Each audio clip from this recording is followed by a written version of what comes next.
전남에서 하루 동안 300명을 넘는 코로나19 확진자가 발생했습니다. 목포 102명, 여수 75명, 순천 24명 등 327명이 확진되면서 방역당국에 비상이 걸렸습니다.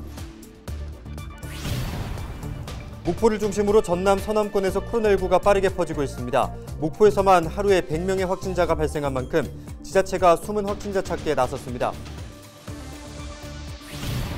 학령 인구 감소로 농어촌 지역에서는 문을 닫는 학교가 늘어나고 있습니다. 전남교육청은 방치된 학교를 새롭게 고쳐 지역민에게 돌려주는 사업을 진행하고 있습니다. 이재명 후보가 최근 KTX와 SRT를 통합 운영하겠다는 공약을 발표하면서 전남 동부권의 기대가 커지고 있습니다. 공약이 실현되면 순천과 여수 지역 주민들이 환승 없이 수서역까지 이동할 수 있게 됩니다.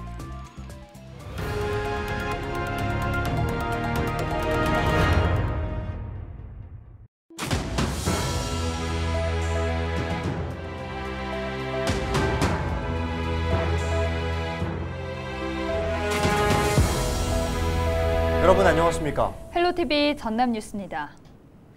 전남의 코로나19 하루 확진자가 300여 명을 넘어서면서 최고치를 기록했습니다. 전남은 지난 27일 하루 동안 서남권에서 목포 102명, 영암 13명, 무안 18명이 발생했고 동부권에서는 여수 75명, 순천 24명, 광양 11명 등 20개 시군에서 확진자가 나왔습니다. 전남과 인접한 광주에서도 하루 최대치인 400명 넘게 확진자가 나왔습니다. 최근 전남에서는 특히 목포를 중심으로 코로나19가 빠르게 퍼지고 있습니다. 새해 들어서만 전체 확진자의 3분의 2가 발생했는데요. 목포시가 설 연휴를 앞두고 숨은 확진자를 찾기 위해 정부 방침보다 더 발빠르게 대응하기로 했습니다. 보도에 고정민 기자입니다. 목포의 한 종합병원입니다. 새해 벽두부터 환자와 보호자, 간병인과 직원까지 집단 감염이 잇따랐습니다. 이어 원도심에 있는 유흥주점과 목욕탕, 어린이집까지 확산하더니 새해 들어서만 1000여 명 넘게 확진 판정을 받았습니다. 특히 항구에선 선원들을 중심으로 오미크론이 퍼지면서 변이 바이러스가 우세종으로 자리 잡았습니다. 결국 지난해까지 하루 평균 한 자릿수를 기록했던 목포의 확진자 수는 새해 들어 연일 두 자릿수를 기록하고 있습니다. 지역민들은 잇따른 감염에 바짝 긴장하고 있습니다. 저도 밀접 접촉자로 돼서 자가격리를 좀 했습니다. 밖에 나가지 못하고 집에만 있어야 하니까 좀 불편함도 있었고 또 이러다가 격리당하는 건 아닌가 약간 이런 불안함도 없는 건 아니죠, 사실. 이처럼 지역사회 감염이 현실로 다가오면서 목포시가 보다 강화된 방역 대책을 내놨습니다. 기존보다 검사소를 늘리고 찾아가는 검사소를 운영해 숨어있는 확진자를 선제적으로 찾아내겠다는 겁니다. 우선 50인 이상 사업장에서 요청하면 찾아가는 이동 선별 검사소를 운영해 선제적으로 확산을 막겠다는 입장. 선원들이 몰려있는 항구에도 임시 선별 진료소를 설치해 바이러스의 외부 유입을 차단하기로 했습니다. 무엇보다 영유아 시설은 예방 접종률이 낮은 만큼 자가진단 키트를 직접 배부하고 유전자 증폭 검사도 함께 진행하기로 했습니다. 특히 오미크론에 대응하기 위한 정부의 새로운 방침에 발맞춰 실내체육관에 임시 선별진료소를 추가로 설치해 검사량을 늘리기로 했습니다. 목포시는 잠시 멈춤에 적극적인 동참을 당부하면서 설 연휴에도 쉬지 않고 코로나19에 대응하기로 했습니다. 이 숨은 환자들을 어떻게든지 빨리 찾아내서 치료를 해야 되기 때문에 선제 검사를 필수적으로 확대할 수밖에 없습니다. 찾아가는 선별진료소를 확대해서 다중이 모인 시설 또는 감염병 취약시설 이런 쪽에 우선적으로 해서 선제 검사를 하고 있고. 비교적 청정지역으로 손꼽히다가 새해 들어 비상이 걸린 목포. 오미크론 변이까지 급증하면서 연일 숨은 확진자를 찾기 위해 행정력을 총동원하고 있습니다. 헬로티비 뉴스 고정민입니다. 29일부터 전국적으로 코로나 신속 항원 검사가 도입됩니다. 선별진료소를 방문하면 PCR 검사 대신 자가진단키트로 15분 이내에 감염 여부를 확인할 수 있는데요. 안시민 기자가 신속 항원 검사를 직접 받아봤습니다. 오미크론 확산으로 확진자가 급격하게 늘면서 이곳 선별진료소에는 코로나 검사를 받으려는 발길이 이른 아침부터 이어지고 있습니다. 29일부터는 밀접 접촉자 등 일부 예외 대상을 제외하면 일반 시민들은 PCR 검사 대신 자가 검사 키트를 활용한 신속 항원 검사를 받게 됩니다. 어떤 방식으로 진행되는지 직접 받아보겠습니다. 보건소 선별진료소에서 받은 자가 검사 키트입니다. 상자 안에는 검사용 장비와 검체 추출액, 면봉, 폐기용 비닐봉투 등이 들어 있습니다. 먼저 손 소독을 한 뒤 위생장갑을 끼고 코를 푸는 방법으로 코 속 이물질을 제거합니다. 이후 검체 채취용 면봉을 코 속에 집어넣습니다. 거울을 보시고 본인의 그 코 안쪽으로 면봉을 한 2cm 정도 넣으셔서 벽면을 통해서 벽면을 훑듯이 이렇게 면봉으로 이게 채취를 하시면 되겠습니다. 검체가 묻은 면봉을 부러뜨려 용액이 든 용기에 넣고 10여 차례 천천히 흔드는데 이때 거품이 생기지 않아야 합니다. 다음으로 용액을 검사용 장비 하단 홈에 서너 방울 떨어뜨린 뒤 검사 결과를 기다리면 됩니다. 이후 15분가량 지나면 결과가 나옵니다. 이처럼 한 줄이 뜨면 음성이고 T가 적힌 부분까지 두 줄이 생긴다면 양성입니다. 자가검사 키트를 활용한 신속 항원 검사 결과도 방역 패스로 사용할 수 있습니다. 단 선별진료소에서 검사한 결과여야 합니다. 병원 입원을 앞둔 환자나 휴가 복귀를 앞둔 장병, 고위험 시설 종사자 등 일부는 PCR 검사로 음성임을 확인해야 합니다. 보건소 선별진료소를 시작으로 다음 달 3일부터는 임시선별진료소와 병의원에서도 신속 항원 검사를 받을 수 있습니다. 헬로티비 뉴스 안수민입니다. 전남도가 설을 맞아 섬 귀성객을 위해 특별 수송 대책을 추진합니다. 전남도는 코로나19 확산에 따른 수송 수요를 분석한 결과 올해 승객은 5천여 명, 차량은 2천여 대로 소폭 증가할 것으로 예측했습니다. 이에 따라 전남 전체 54개 항로에 여객선 3척을 추가한 80척을 운항하고 회 수준은 240회 늘려 3천여 회를 운항합니다. 전남도는 터미널과 여객선에 열화상 카메라와 체온계 등을 준비해 코로나19 확산에 대비할 계획입니다. 현대사무중공업이 설 명절을 앞두고 소외된 이웃과 따뜻한 정을 나누고 협력사들에게도 자재대금을 조기에 지급하기로 결정했습니다.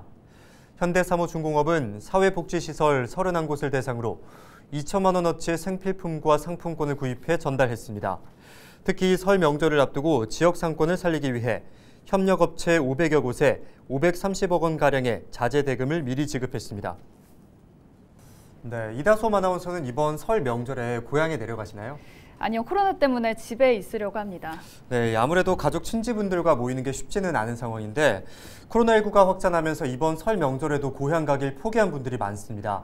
모이지는 못하더라도 가족들을 보고 싶은 마음은 모두 마찬가지일 텐데요. 네, 그 가족들을 향한 그리운 마음, 시민들의 목소리를 담아봤습니다.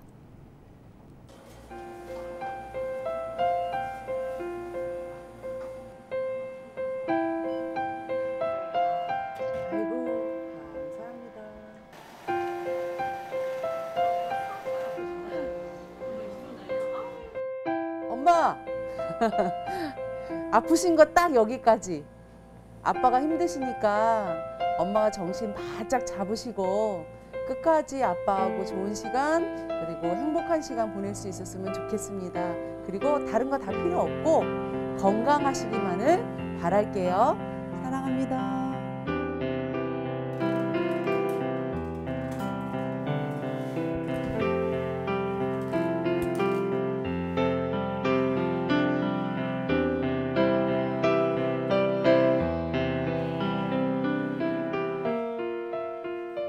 부모님 아들이에요. 코로나가 너무 심해져갖고 이번에도 좀 가기 힘들 것 같아요. 좀 잠잠해지거든 그때 편안하게 찾아뵙겠습니다. 못 가게 돼서 좀 많이 섭섭하고요. 전화 많이 자주 드리고 걱정 안 되게끔 신경 쓸게요.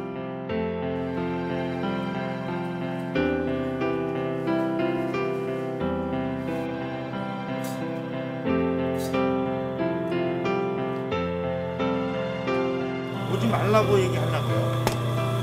어차피 이동하고 그러려면 이제 몸이 코로나 때문에 안 좋으니까 많이 보고 싶죠. 뭐 누구나 다 똑같잖아요. 다 보고 싶으면 마찬가지예요.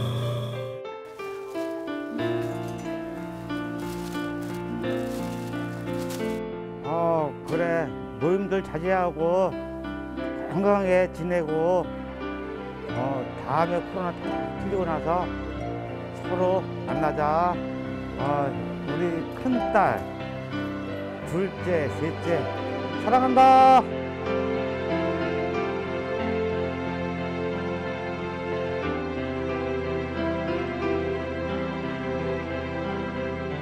이번 명절에 구정 명절에는 내려오지 말고 거기서 조상님들 또 경건한 마음으로 너가 차례를 지내고 여기는 산소에는 내가 아빠가 이제 대신 가서 이런 격리도 말씀드리고 할 테니까 걱정하지 말고 다음 좋게 이제 코로나 다 없어진 다음에 그때 만나서 우리 보도록 하자.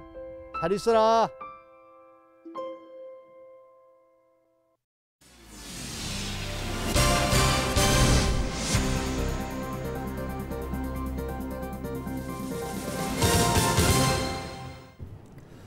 지역마다 학생 수가 줄면서 텅 빈 학교를 쉽게 찾아볼 수 있는데요. 전라남도 교육청은 이처럼 방치되어 온 학교를 고쳐서 지역민에게 돌려주는 사업을 이어오고 있습니다. 보도에 송하영 기자입니다. 순천 외서면의 한 중학교 분교. 50년 동안 명맥을 이어오다 4년 전 문을 닫았습니다. 이처럼 출생률 감소와 인구 유출 문제로 문을 닫는 전남 지역 농어촌 학교는 최근 3년 동안 한 해 평균 830여 곳. 폐교된 학교는 지자체나 개인 또는 법인단체에 매각되거나 빌려주는 형식으로 넘겨집니다. 문제는 활용 여부입니다. 학교를 넘겨받은 개인과 단체가 유지보수와 수리 비용을 감당하지 못해 흉물로 남는 경우가 대부분이기 때문입니다. 이런 문제를 풀기 위해 전남교육청은 주민 의견을 수렴해 폐교가 지역에 활용될 수 있는 사업을 구상했습니다. 오는 2024년까지 폐교 34곳을 새롭게 꾸며 지역민에게 쉼터로 돌려주는 겁니다. 공감할 수 있는 쉼터, 가족 단위 교육체험 시설 등 폐교에 대해 지자체 및 지역민과 상생 활용하는 모델을 마련하여 지역민의 품으로 되돌려드리는 정책 사업입니다. 폐교 운동장은 차박이나 캠핑장으로, 야외 숲은 주민들의 모임과 휴식 공간으로 재탄생했습니다. 또 교실은 생태체험 학습장과 농산물 판매장으로 조성될 예정입니다. 자칫 흉물로 남을 뻔한 폐교의 변신에 주민들의 기대도 커지고 있습니다. 너무 좋아들 하시죠. 여기 중학교 자체가 저희 지역 주민들의 쌀 한 주먹씩 모아가지고 지은 건물이에요. 그래가지고 몇 년 동안 폐교했던 걸 다시 저희 지역으로 가져와가지고 너무들 좋아하십니다. 올해는 순천 승남중 외서분교를 포함한 4곳이 특색 있는 쉼터로 활용될 예정입니다. 방치됐던 폐교가 새롭게 꾸며지면서 주민들의 일상 속 쉼터로 자리 잡을 수 있을지 관심이 모아지고 있습니다. 헬로티비 뉴스 송하영입니다. 지난 2016년 SRT가 분리 개통되면서 전남 동부권 주민들은 교통차별을 받아왔는데요. 더불어민주당 이재명 대선 후보가 KTX와 SRT를 통합 운영하겠다는 공약을 발표했습니다. 철도노조 호남지방본부는 수서행 KTX 운행을 촉구하고 열차 횟수를 늘리는 열차 운행체계 보완을 지속적으로 요구한 결과 KTX와 SRT 통합 운영이 대선 후보 공약에 반영됐다고 밝혔습니다. 이 공약이 실현되면 순천과 여수 지역 주민들도 환승 없이 수서역까지 바로 이동할 수 있게 됩니다. 이 SRT와 KTX라는 고속철도가 분리되어 있는 이게 뭐가 문제인가를 정확히 짚어준 것에 대한 그 의미가 저는 크다고 이렇게 판단을 하고 있습니다. 이 공약이 공약으로 끝나지 않고 실제로 실행이 될 수 있도록 저희들이 끝까지 계속해서 노력을 할 계획입니다. 허석 순천시장이 지역신문 발전기금 유용 혐의로 항소심 재판에서 벌금 2천만 원을 선고받은 것과 관련해 사죄했습니다. 허 시장은 이유를 불문하고 시의 단체장으로서 불미스러운 사건에 이름을 올리고 재판정을 드나드는 모습을 보여 송구하게 생각한다고 전했습니다. 또 막중한 책임감으로 민선 7기 마무리에 전념하고 더 큰 순천의 미래를 그려나가겠다고 덧붙였습니다. 이상으로 뉴스를 마칩니다. 저희는 언제나 지역민 여러분과 함께하겠습니다. 시청해주신 여러분 고맙습니다.